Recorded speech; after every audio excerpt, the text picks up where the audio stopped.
Z égale moins 8 racine carrée de 3 plus 8i. Déterminer la forme trigonométrique de Z. Déterminer les racines carrées de Z. En déduire la valeur exacte des cosinus de 5 pi 12e et des sinus de 5 pi 12e. Mesdames et messieurs, bonjour et bienvenue. Ceci est un sujet donné au bac en 2008. Voyons comment le résoudre de la manière la plus simple. Alors, répondons directement à la première question. Mais on ne va pas écrire la première question, on va juste écrire les numéros. Donc, numéro 1.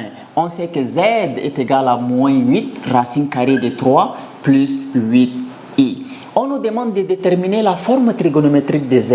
Pour écrire la forme trigonométrique d'un nombre complexe, on a d'abord besoin de connaître le module de ce nombre complexe ainsi que l'argument de ce nombre complexe. Parce que la forme trigonométrique d'un nombre complexe, ça s'écrit Z égale R, facteur de cosinus de θ plus I sinus de θ. Dans la formule, il y a R qui désigne le module et θ qui désigne l'argument. Donc, on cherche d'abord le module et l'argument de ce nombre complexe avant de pouvoir mettre ce Z-là sous la forme trigonométrique. Maintenant, cherchons le module. Donc, on écrit module.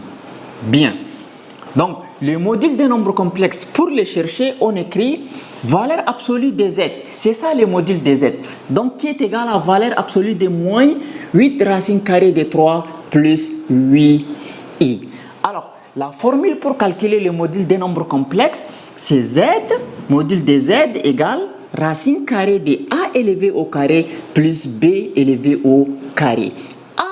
C'est la partie réelle de notre nombre complexe. La partie réelle, c'est la partie où il n'y a pas i collé. C'est ça qu'on appelle partie réelle. Et B, c'est la partie imaginaire de notre nombre complexe, c'est-à-dire la partie où il y a i qui est collé là. C'est ça qu'on appelle partie imaginaire du nombre complexe. Donc, valeur absolue de Z est égale à racine carrée de A élevé au carré plus B élevé au carré. Donc, remplaçons. Module de Z est égal racine carrée de A. A, c'est moins 8 racine carrée de 3 élevé au carré. Plus B au carré. B, c'est le 8. Donc, on prend toujours le 8 sans le I. Donc, 8 élevé au carré. Alors, moins 8 élevé au carré, ça nous donne 64 fois racine carrée de 3 élevé au carré qui nous donne 3 plus 8 au carré. 8 au carré aussi, ça nous donne 64. Alors ici, on va avoir 64 fois 3, donc 4 fois 3, 12, j'écris 2, je retiens 1, et 6 fois 3, 18, avec les 1, ça fait 19, ça nous donne 192 plus 64. Donc on va avoir racine carrée de 256. Alors, racine carrée de 256, on sait que 256 c'est 16 élevé au carré. Donc le carré et le radical s'en vont. On va avoir 16 qui veut dire que le module de Z est égal à 16. Et voilà, on a trouvé déjà le module de Z est égal à 16. Maintenant, on va chercher l'argument de Z. Pour chercher l'argument de Z, donc c'est à partir du module, c'est-à-dire le module même va pouvoir nous aider pour chercher l'argument de Z. Qu'est-ce qu'on va dire? On va dire soit θ, donc soit θ, un argument de Z, un argument de Z. Voilà, donc tel que argument de Z, donc argument de Z, ça nous donne θ plus 2k pi. Voilà, donc pour chercher l'argument de Z, il y a la formule pour trouver l'argument. On va poser que le cosinus de l'angle θ, ça nous donne la partie réelle, c'est A, sur le module de Z, et le sinus de θ est égal à la partie imaginaire, c'est B, sur le module de Z. Donc, A est égal à partie réelle sur module et B est égal à partie imaginaire sur module. Donc, la partie réelle, c'est moins 8 racine carrée de 3, on remplace ici. Sur module, le module, on a trouvé 16. Et la partie imaginaire, c'est B qui est égal à 8 sur module. Module, c'est 16. Donc, on va dire cosinus de θ égale A. A, c'est moins 8 racine carrée de 3 sur module de Z, donc c'est-à-dire sur 16, et sinus de θ est égal à combien? partie imaginaire c'est 8, 8 sur 16. Donc on va avoir ici cosinus de θ égale, donc 8 racine carrée de 3 sur 16, c'est-à-dire on va ici simplifier par 8, 8. Quand on divise 8 racine carrée de 3 par 8, ça nous donne racine carrée de 3. Avec les moins, ça donne moins racine carrée de 3. Et les 16, on divise par 8, ça nous donne 2. Maintenant, 8 sur 16, ça nous donne 1 demi. Donc, c'est-à-dire sinus de θ, c'est égal à 1 demi. Alors, là, nous avons trouvé les cosinus de l'angle que nous cherchons. Quand on dit argument, c'est angle. Le cosinus de l'angle que nous cherchons est égal à moins racine carrée de 3 sur 2. Et le sinus de l'angle que nous cherchons est égal à 1 demi. Maintenant, on va se poser la question. Quel angle, dont son cosinus donne moins racine carrée de 3 et son sinus donne 1 demi? Avant tout, on doit d'abord identifier cet angle-là se trouve dans quel cadran. Ici, vous savez que moins racine carrée de 3 sur 2, c'est le cosinus et le sinus, c'est 1 demi. Donc, le cosinus est négatif et le sinus est positif.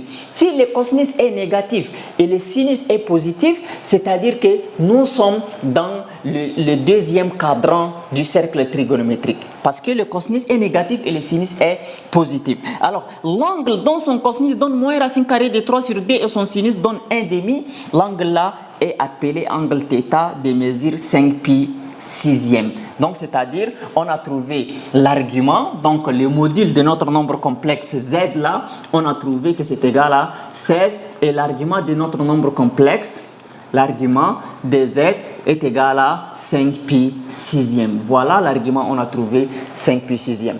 Alors, maintenant, à partir du module et de l'argument, on peut écrire la forme trigonométrique du nombre complexe. Ok, je vais effacer ici.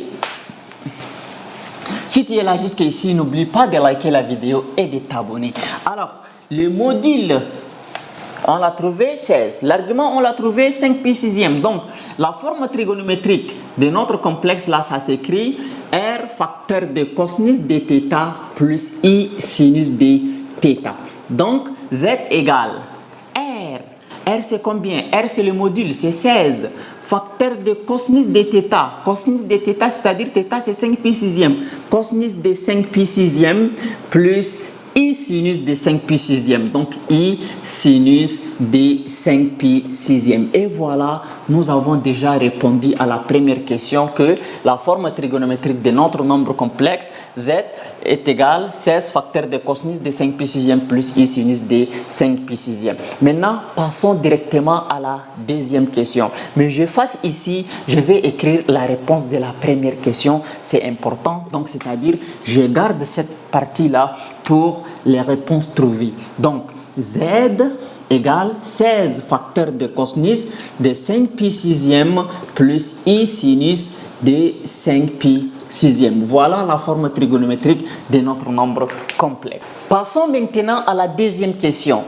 Déterminer les racines carrées de Z. Donc, on détermine les racines carrées de Z. Qu'est-ce que cela veut dire? C'est-à-dire que quel nombre élevé au carré va vous donner moins 8 racines carrées de 3 plus 8i. C'est ça qui veut dire racine carrée. Quand on vous demande de déterminer les racines cubiques de Z, c'est-à-dire quel nombre élevé au cube nous donne moins 8 racines carrées de 3 plus 8i. Donc, comme c'est la racine carrée de z qu'on nous demande de chercher, c'est-à-dire il y aura des racines carrées possibles. Et c'est-à-dire que quand on prend ces nombres-là élevés au carré, ça nous donne moins 8 racines carrées de 3 plus 8i. Mais comme ça, vous ne pouvez pas imaginer quel nombre complexe on élève au carré pour trouver ça. Donc, c'est pourquoi il y a une méthode précise qui va nous aider à déterminer les racines carrées de z. Donc, on va dire il existe un nombre complexe z. Quand je l'élève au carré, je trouve ça, je trouve ce z là. Vous voyez? Alors, c'est-à-dire que z élevé au carré est égal à moins 8 racines carrées de 3 plus 8i. N'oubliez pas que le petit z aussi, c'est un nombre complexe. Donc, je pose petit z là, c'est égal à x plus i, y. Donc, je remplace là où il y a z ici par x plus i, y. Donc, je trouve x plus i, y élevé au carré. C'est ça qui me donne moins 8 racine carrée de 3 plus 8i. Comme on est déjà en terminale, je n'ai pas besoin de vous montrer comment on développe ça. J'écris la forme développée. Donc x plus y, le tout élevé au carré, ça me donne x au carré moins y au carré plus 2ix y qui est égal à moins 8 racine carrée de 3 plus 8i.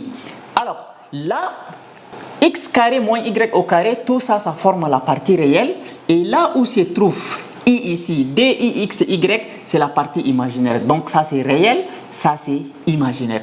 Donc comme on a une expression complexe, un nombre complexe est égal à un nombre complexe, donc je prends la partie réelle de ce nombre complexe est égal à la partie réelle ici, et la partie imaginaire est égale à la partie imaginaire ici. Donc je vais dire que x carré moins y au carré, la partie réelle, est égale à la partie réelle ici, c'est moins 8 racine carrée de 3.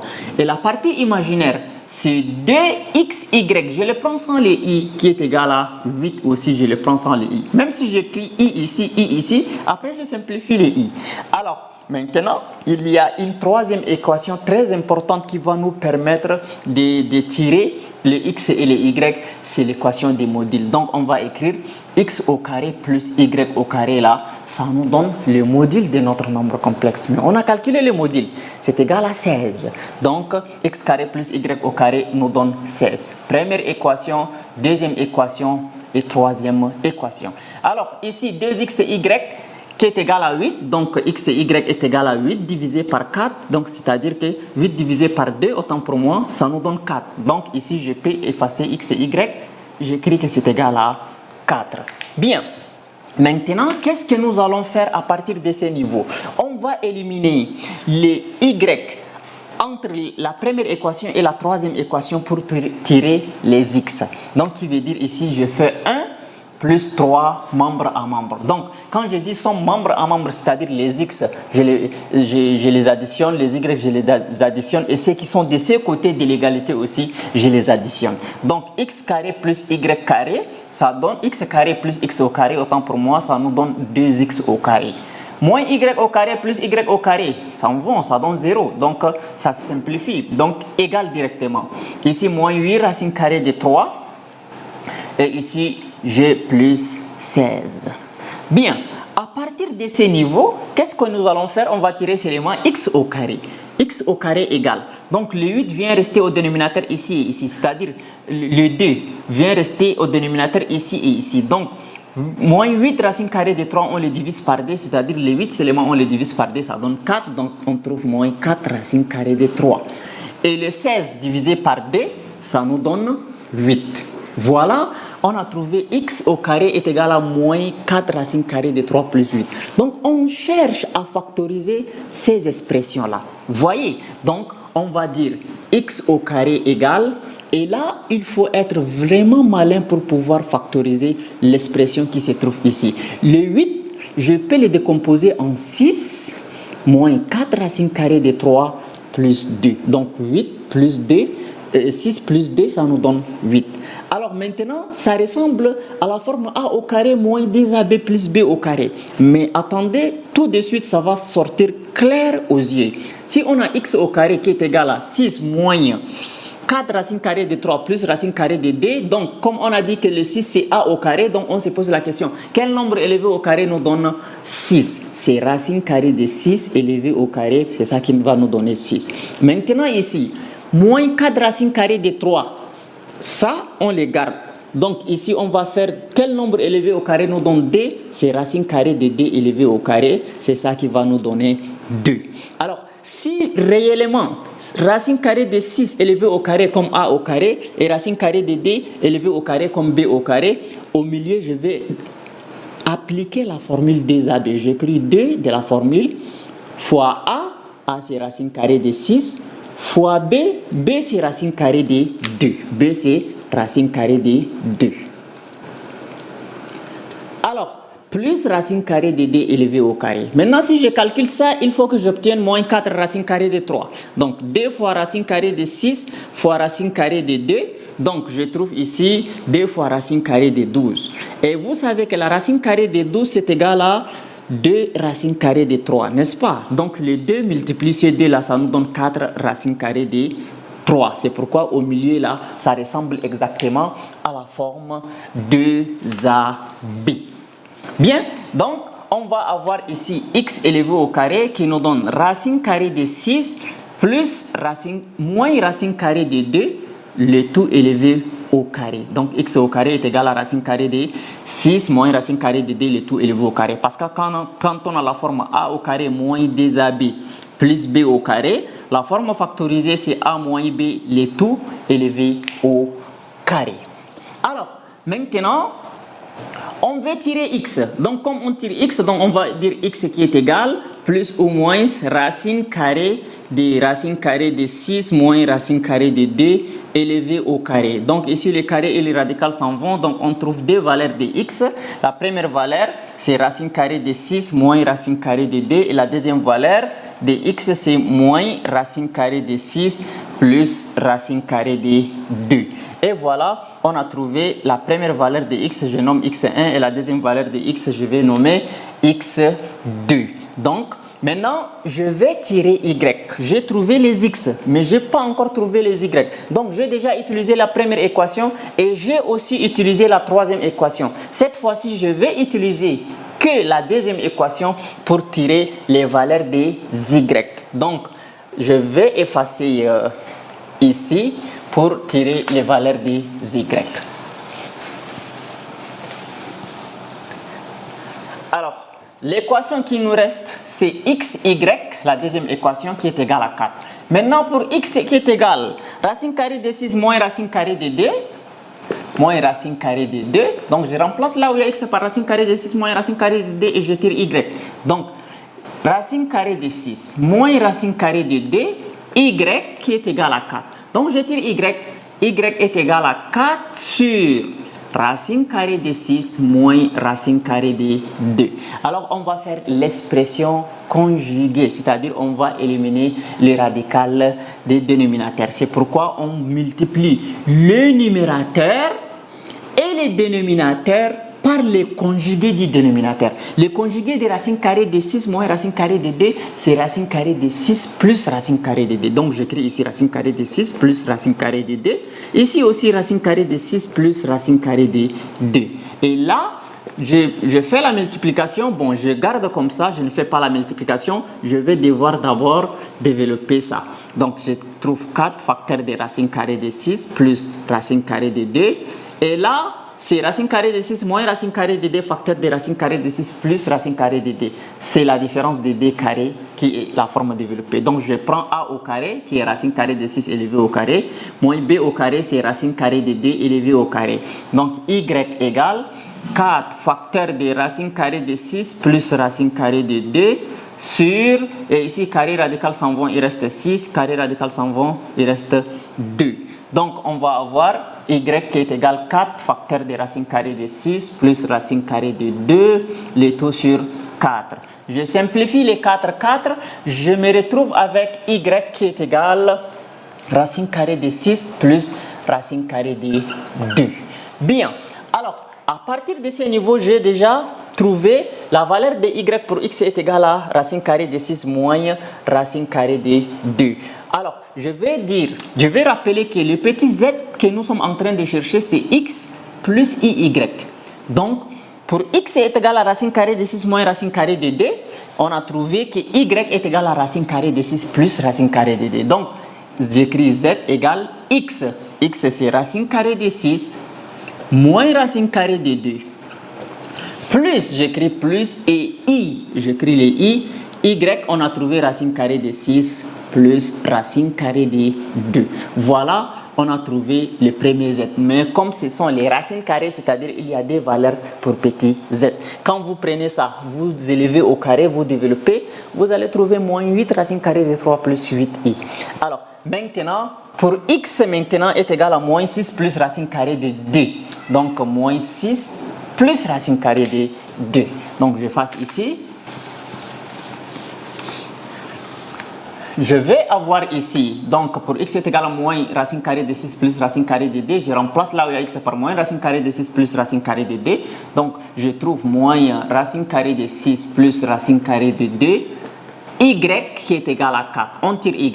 Y est égal à 4 sur moins racine carrée de 6 plus racine carrée de 2. Donc on multiplie au numérateur et au dénominateur par les conjugués du dénominateur. Donc ici, je préfère faire comme ça. Y égale. Et là, quel est le conjugué de moins racine carrée de 6 plus racine carrée de 2? Pour ne pas vous compliquer la tâche, au lieu d'écrire moins racine carrée de 6 plus racine carrée de 2, j'écris racine carrée de 2 moins racine carrée de 6, c'est mieux. Racine carrée de 2 moins racine carrée de 6. Et là, donc le conjugué, il suffit qu'on change le signe du milieu. Donc on trouve racine carrée de 2 plus racine carrée de 6 et racine carrée de 2 plus racine carrée de 6. Bien. Là, maintenant, on garde 4 facteurs de racine carrée de 2 plus racine carrée de 6. Et ici, c'est la différence de 2 au carré, a au carré moins b au carré. Donc, c'est-à-dire, a au carré, c'est racine carrée de 2 élevé au carré, c'est ça qui est a. Et b au carré, c'est racine carrée de 6 élevé au carré. Bien. Donc, qu'est-ce qu'on va avoir? On va avoir 4 facteurs de racine carrée de 2 plus racine carrée de 6 sur...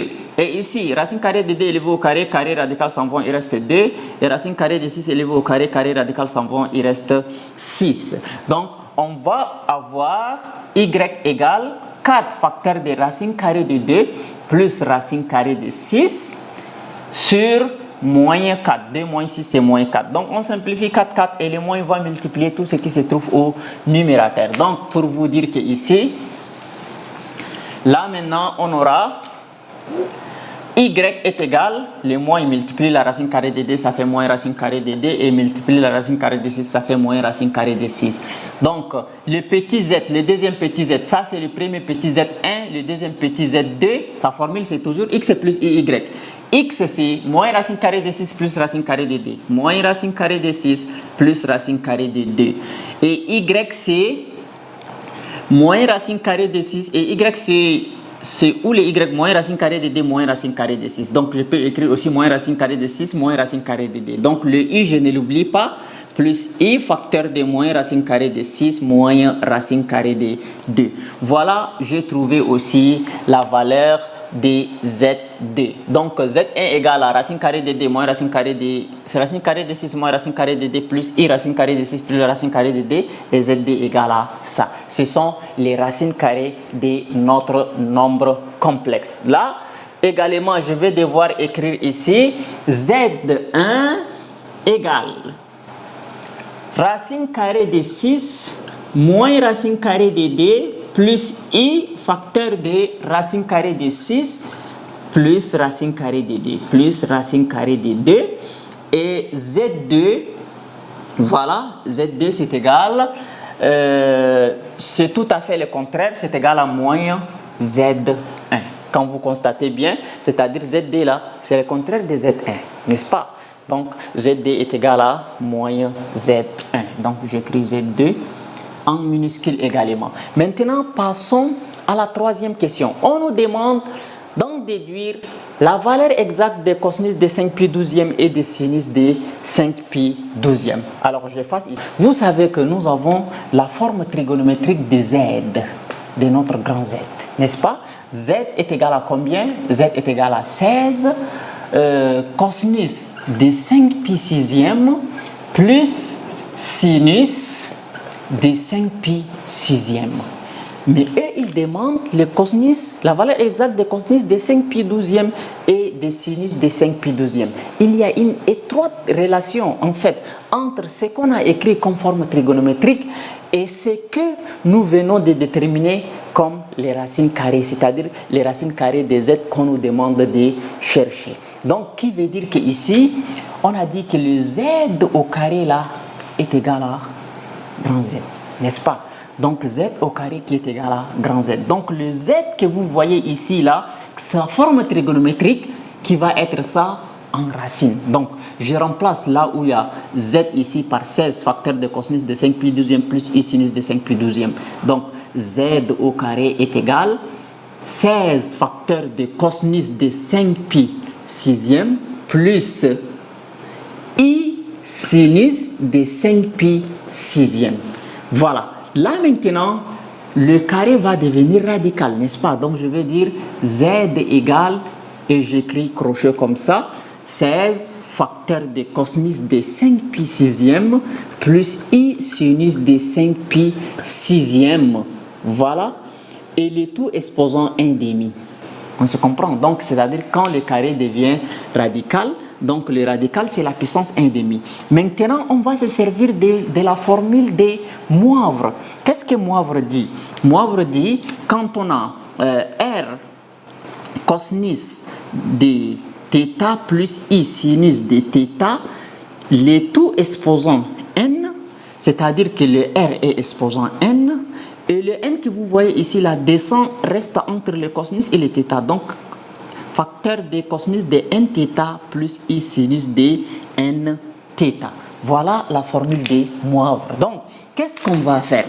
Ici, on va dire z égale 16 exposant 1 demi, c'est-à-dire racine carrée de 16, facteur de cosinus de 5pi sixième, et 5pi sixième, ça va être multiplié par 1 demi, parce qu'on a dit que le 1 demi va rester entre cosinus et 5pi sixième, plus i sinus de 5pi sixième aussi, ça se multiplie par 1 demi. Donc z égale, ici, 16 exposant 1 demi, c'est-à-dire racine carrée de 16 qui est égale à 4, facteur de cosinus de 5pi, 5pi fois 1 c'est 5pi, le tout sur 6 fois 2 ça fait 12, plus i sinus de 5pi sur 12. Donc voilà ce que nous avons obtenu ici là, c'est en fait la forme trigonométrique des lignes des racines carrées que nous avons cherchées.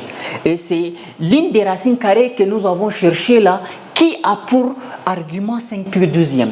Donc, les 5pi sixième que nous avons cherché ici, c'est juste un chemin qui va nous conduire à trouver les 5pi douzième. Alors, 5pi douzième, c'est un angle qui se trouve dans le premier cadran des cercles trigonométriques. Donc 5pi douzième, la mesure en degrés, c'est 75 degrés. Donc 75 degrés, nous sommes entre 0 et 90. C'est le premier cadran. Comme c'est le premier cadran, le cosinus est positif et le sinus est positif. Donc on a deux valeurs. Z1, c'est racine carrée de 6 moins racine carrée de D. C'est comme la partie réelle. C'est positif, et racine carrée de D plus racine carrée de 6 plus racine carrée de D aussi, c'est positif. Alors, mais le deuxième c'est négatif, donc le deuxième est disqualifié. Donc, on va égaliser la partie, la forme, autant pour moi, la forme trigonométrique de notre nombre complexe Z1 là, qui va être égale à la forme algébrique de notre forme complexe Z1 là-bas, et nous allons faire par identification pour trouver la valeur de cosinus de 5pi douzième et sinus de 5pi douzième. Alors, je vais effacer ici. Donc, qu'est-ce que je vais dire? Je vais dire Z1 trigonométrique est égal à Z1 algébrique. Voilà, Z1 trigonométrique, c'est ça. Donc, c'est 4 facteurs de cosinus de 5pi douzième plus i sinus de 5pi douzième, qui est égal à la forme algébrique. La forme algébrique, c'est racine carrée de 6, voilà, moins racine carrée de 2, plus i facteur de racine carrée de 6 plus la racine carrée de 2. Bien, on développe ça. Donc, 4 fois cosinus de 5pi douzième, ça nous donne 4 cosinus de 5pi douzième. Plus 4 fois i sinus de 5pi douzième, ça nous donne 4i sinus de 5pi douzième, qui est égal à racine carrée de 6 moins racine carrée de 2, plus i facteur de racine carrée de 6 plus racine carrée de 2. Bien, à partir de ce niveau, là, 4 cosinus de 5pi douzième, c'est la partie réelle. On va prendre est égal à la partie réelle. Donc, 4 cosinus de 5pi douzième est égal à la partie réelle. Racine carrée de 6 moins racine carrée de 2.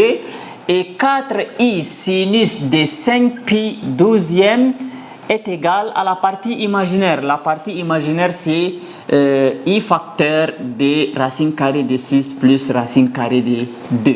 Bien, le I, je le simplifie et je tire cosinus de 5 pi 12e.